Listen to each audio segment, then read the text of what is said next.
right, everyone. Welcome to Rhythm and Roads podcast. I'm your host, Joshua Jacob. We have a very special guest. We have Shannon Holmes. He is I believe, the coordinator director, or Intake coordinator, core assistant. Yes, sir. yeah, from Salvation Army in Albuquerque, New Mexico. Thank you, Shannon. Thanks for Well, yeah, thanks for thanks coming for having on. me. And the reason why I wanted to do this, guys, is because I'm a big supporter of Salvation Army. I love what they do.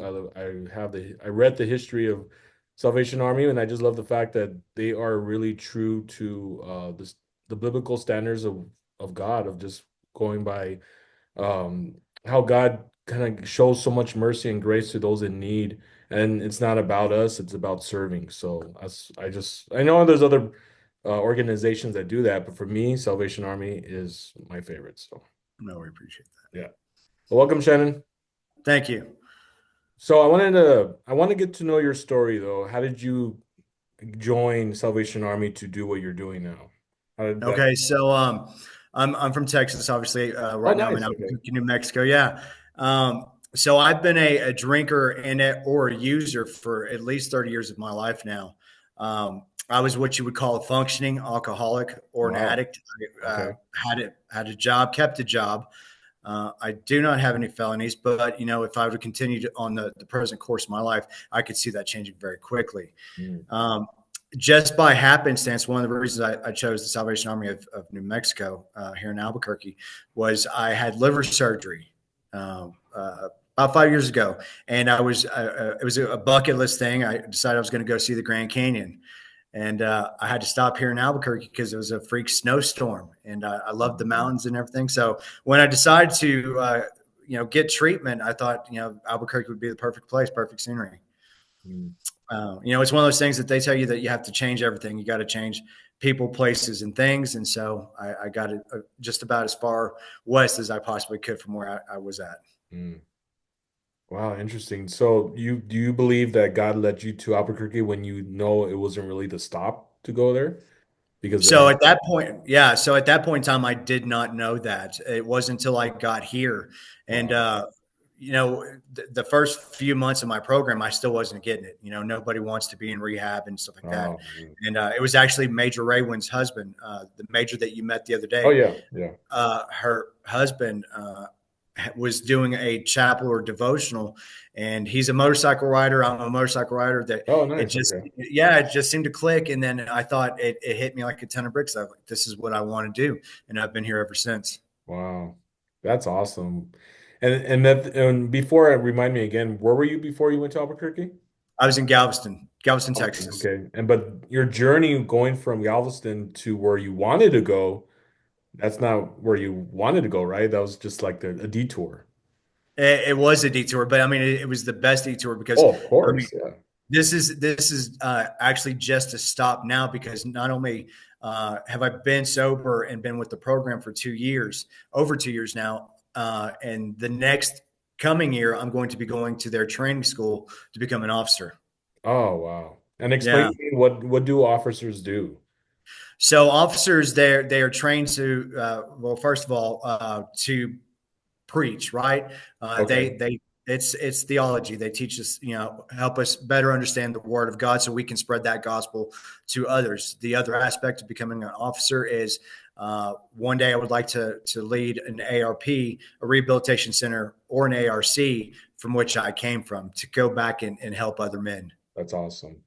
That is awesome, man. And that's so cool is to know that God was working in your life even before you even asked him to do it, and he was leading you on a detour where you're like, okay, I guess I could end up here in Albuquerque. Like I wasn't planning it. And now look, God had a plan, and now you're going to become an officer. I mean, that's an awesome testimony. And I hope you Yeah, thanks. continue to share that testimony too.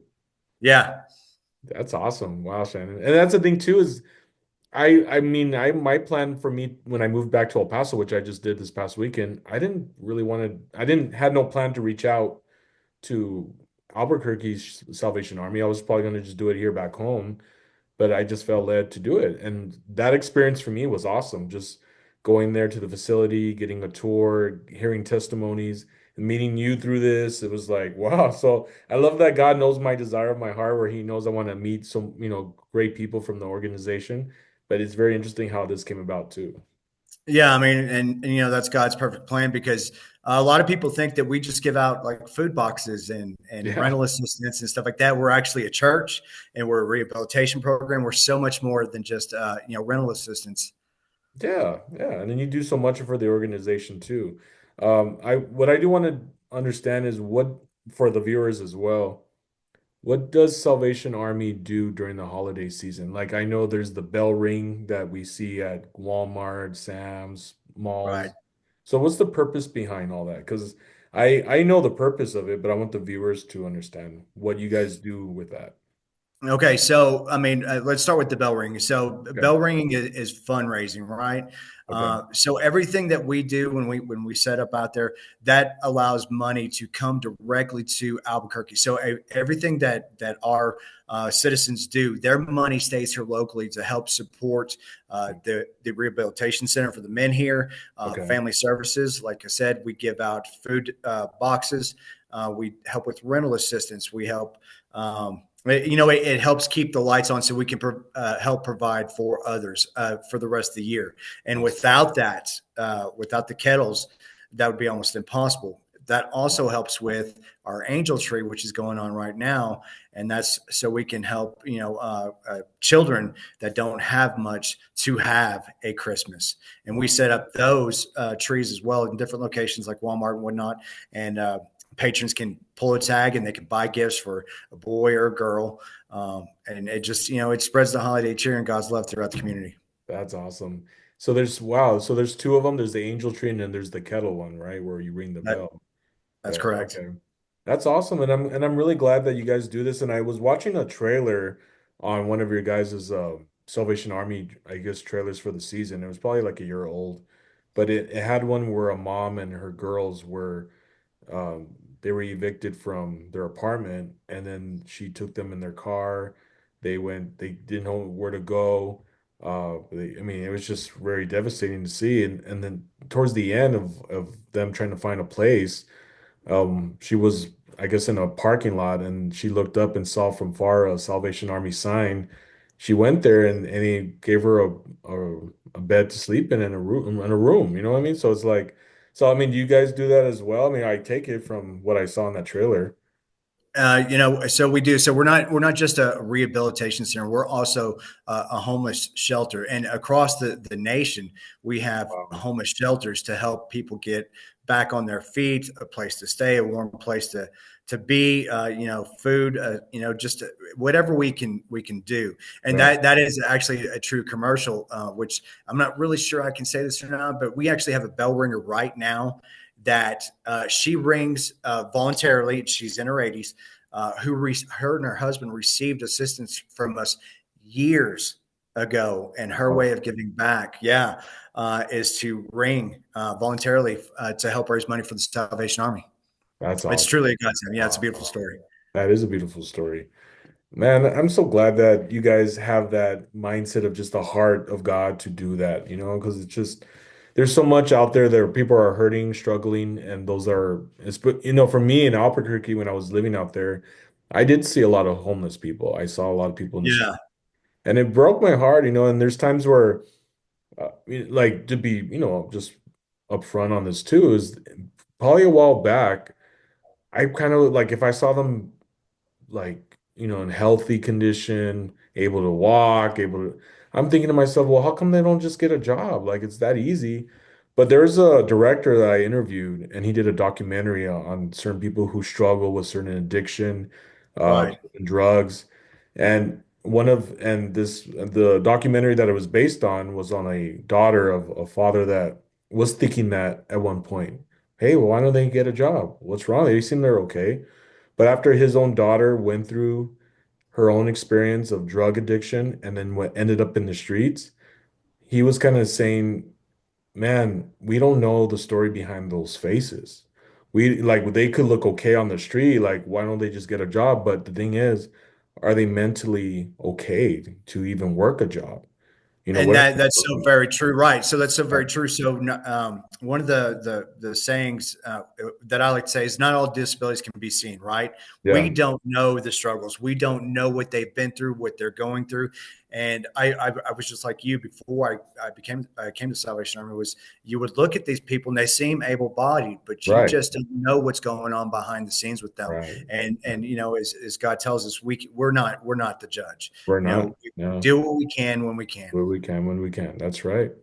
That's right. And that's true. Yeah. And so ever since then, I've had a hard change where every now and then I do say a quick prayer for them, even if I'm driving away, or if I can give them money, if I have cash on me, because Right. yeah, I mean, if they use it for alcohol, well, that's out of my hands. I'm just giving out of my heart, and that's between them and God. But That's the right. other thing is, we're not here, like you said, we're not here to judge, we're not here to condemn, we're just here to help those in need. So. Absolutely. Yeah. And is there anything else that Salvation Army does during the holidays, Christmas season? Is there any like I don't know. I mean, it's my first time learning more about you guys, what you do. Okay, so just before I got to talk to you, I went to Phoenix so in Phoenix, Arizona, they have the city of Phoenix allows the Salvation Army to host a Thanksgiving feeding for the homeless there. Oh wow, is that right? Right through the middle of downtown, yeah. Wow. So they do that. They feed the homeless, but not only that. I was touched by the outpouring of community members that wanted to volunteer. They actually drove up to the facility, picked up meals, and drove them to needy families. I want to say there was like a total of 5,500 meals served. 5,500, really? 5,500, yeah, that's a lot, right? Yeah, Uh, and I got to be a part of that. We that's also awesome. do that here. All branches of the Salvation Army, whether they're in Farmington Mhm. or Santa Fe, during Thanksgiving, we got together, food boxes together to help give Thanksgiving to the homeless or to the needy. That's awesome. And you guys do similar things like that for the holidays too, for Christmas, like food as well, like that, or is it mostly just We things? do. Yeah, you As a do? matter, Oh, wow. yeah. So, which is so exciting. So, like I said, I got to go do that in Phoenix, and Mhm. while I was there, like Shannon, come back because guess what? It's on a massive scale. Come Christmas, it's bigger. We do it bigger, and that is just Dang. so satisfying to know that. That's awesome, Shannon. I'm so glad you're a part of that and just to see what God has done in your life and you experiencing this, right? Like Absolutely. like if you want to share, what was your plan before you got to Albuquerque? Like you wanted to go to Grand Canyon, or is that what you mentioned? Well, Like yeah. So, well, let me tell you what my plan was. So, okay. I hit rock bottom. I did not like myself. I did not know this at the time, but I actually bought a sailboat and I started putting Wow. canned food in the sailboat. I actually had this insane plan if I was going to just float out to the Gulf of Mexico, and that would be it. Wow. Um, and then I had a change of heart. My daughter had reached out to me, and I'd come to the Salvation Army.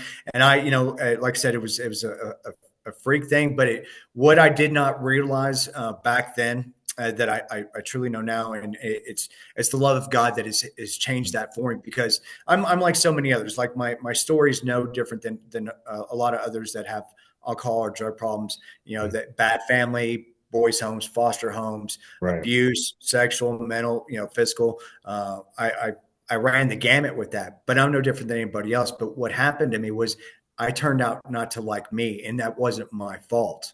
Mm, Um, and then once I got here and I started listening to what God had to say, I realized I was loved. I am loved. We all are loved by God, and yeah. that made all the difference in the world to me. It wasn't. I was trying to fill a gap in my life with drugs and alcohol when Mhm. that gap was just God. That's all I needed. Man, amen to that.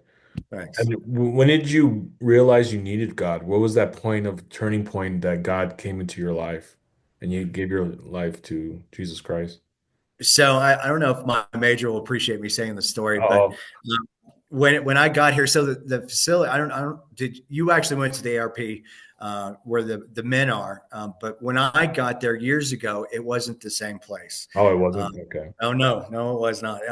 Man. So when I got there, when I walked in, I felt like I made a huge mistake because Oh, man. it would just it looked very institutional.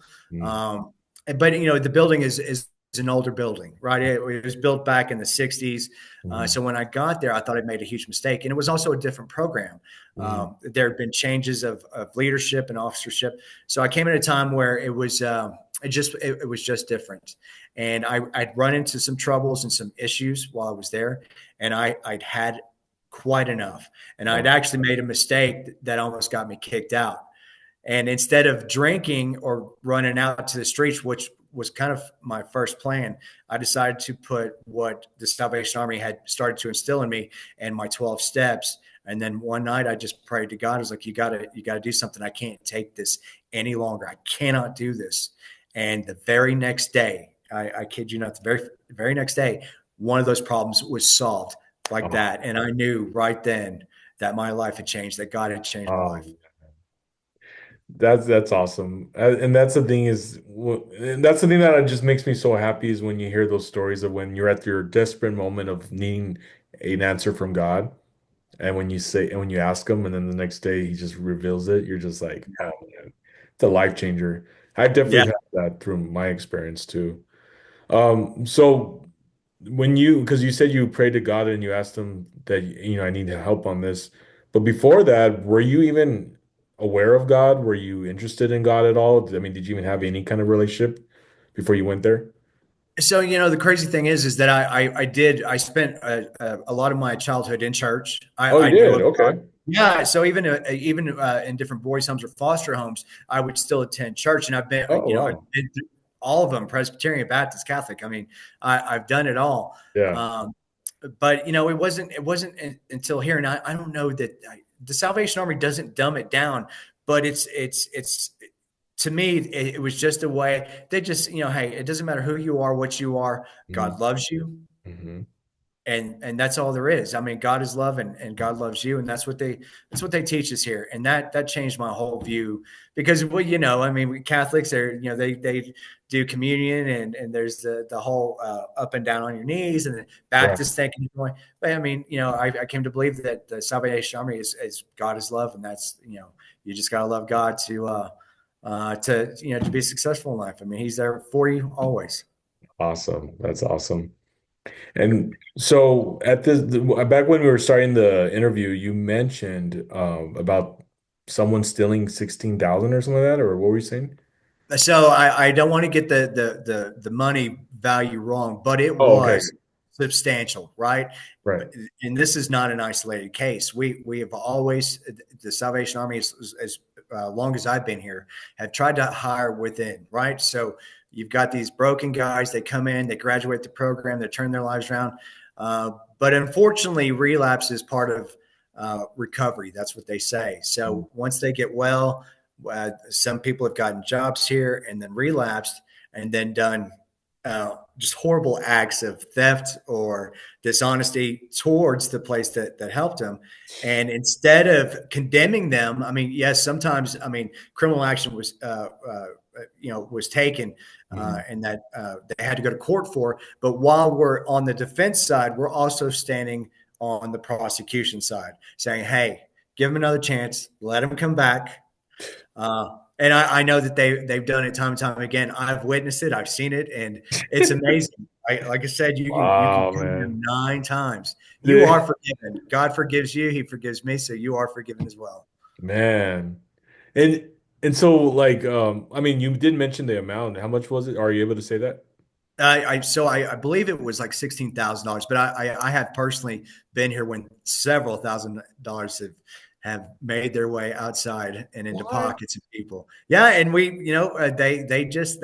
turn the other cheek, and we Dang. love you, God loves you, and we go on.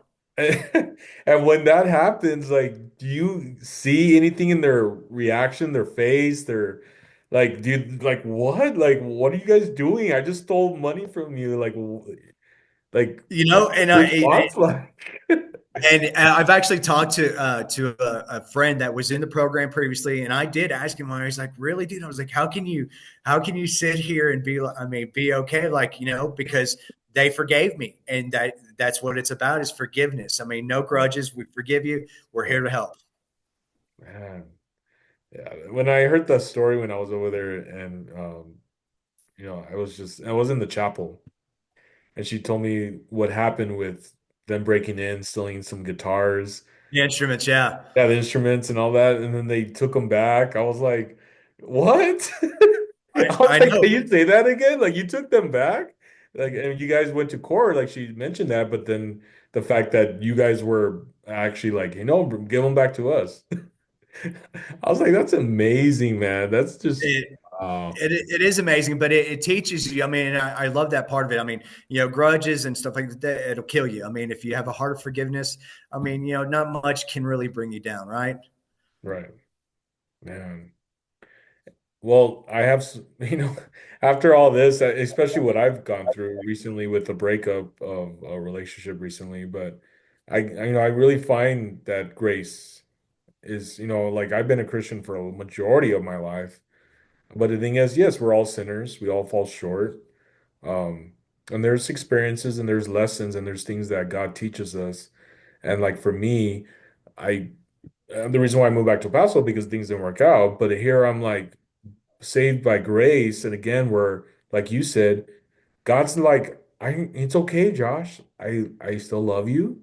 I'm not even looking at what you did. We're moving forward. We're opening Yeah. new doors, new chapters and just move on. Like I Yeah. love you. And that's the thing. It's like for me, like, yeah, I did my best to keep my life as a Christian, but then I look back, I'm like, God, like how can you even love me to that point to still bless me so much right now after just me kind of like being that prodigal son where I wanted to do my own thing.